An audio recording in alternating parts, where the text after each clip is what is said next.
రేణు దేశాయ్ తన విడాకులపై ఇప్పటికే చాలా సందర్భాల్లో మాట్లాడారు. అయినప్పటికీ కొంతమంది పవన్ అభిమానులు, నెటిజన్లు ఆమెను సోషల్ మీడియాలో వేధిస్తూ బాధపెట్టేలా కామెంట్లు పెడుతున్న సంగతి తెలిసిందే. దీనిపై కూడా రేణు దేశాయ్ వీలైనంత వరకు రెస్పాండ్ అవుతూనే ఉన్నారు. ఇటీవల పవన్ కళ్యాణ్ ఎమ్మెల్యేగా గెలిచి డిప్యూటీ సీఎంగా అయిన తర్వాత రేణు దేశాయ్ కూడా సోషల్ మీడియాలో ఆయనకి శుభాకాంక్షలు తెలియజేశారు.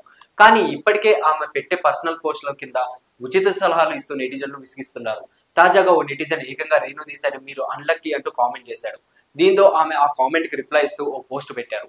రేణు దేశాయ్ చేసిన ఓ పోస్ట్ కింద మీరు దురదృష్టవంతురాలు మేడం అంటూ ఓ నెటిజన్ కామెంట్ చేశాడు. దీనికి వెంటనే రేణు స్ట్రాంగ్ రిప్లై ఇచ్చారు. నేను ఎలా అన్‌లక్కీ అనేది ఒకసారి చెబుతారా? మీ సమాధానం కోసం ఎదురు చూస్తున్నా అంటూ రేణు దేశాయ్ రిప్లై ఇచ్చారు. అంతేకాకుండా ఈ కామెంట్లను స్క్రీన్ షాట్ తీసి మరో పోస్ట్ కూడా పెట్టారు. నా భర్త నన్ను వదిలేసి వేరే పెళ్లి చేసుకున్నంత మాత్రాన నన్ను అన్‌లక్కీ అంటూ కొంతమంది సంవత్సరాలుగా చేస్తున్న కామెంట్లు విని విని చాలా బాధగా ఉంది. అలానే విసుగొచ్చింది. నా అదృష్టాన్ని కేవలం ఒక వ్యక్తితో ఎందుకు మీరు ముడిపెడుతున్నారు? నాకు జీవితంలో దక్కిన ప్రతి విషయానికి నేను చాలా కృతజ్ఞురాలిని. అలానే లేని దాని గురించి నాకు ఏ బాధ లేదు.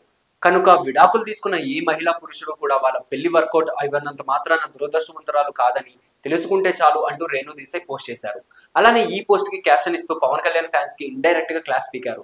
మనం 2024లో ఉన్నాం. ఒక వ్యక్తి అదృష్టాన్ని తన విడాకులతోనో లేదా చనిపోయిన భాగ్యస్వామితో ముడిపెట్టడం ఇకనైనా ఆపండి. ఇప్పటికైనా సమాజం మారాలి. విడాకులు తీసుకున్న వ్యక్తిని ఓ మనిషిగా చూడండి. వారి టాలెంట్, కృషి ఆధారంగా మాత్రమే గుర్తింపునివ్వండి. ఒకప్పటి ఆలోచనల్ని పక్కన పెట్టి మైండ్ సెట్ మార్చుకోండి అంటూ రేణు దేశాయ్ అన్నారు. ఇలా ఇప్పటి వరకు చాలా సార్లు రేణు దేశాయ్ తన డైవర్స్ విషయంపై ఇలా రియాక్ట్ అయ్యారు. అయినప్పటికీ కొంతమంది నెటిజన్లు మాత్రం కావాలని ఆమెను రెచ్చగొడుతూ సునకానందం పొందుతున్నారు. సో ఇలాంటి మరిన్ని ఇంట్రెస్టింగ్ అప్డేట్స్ కోసం please do like, share and subscribe to our YouTube channel.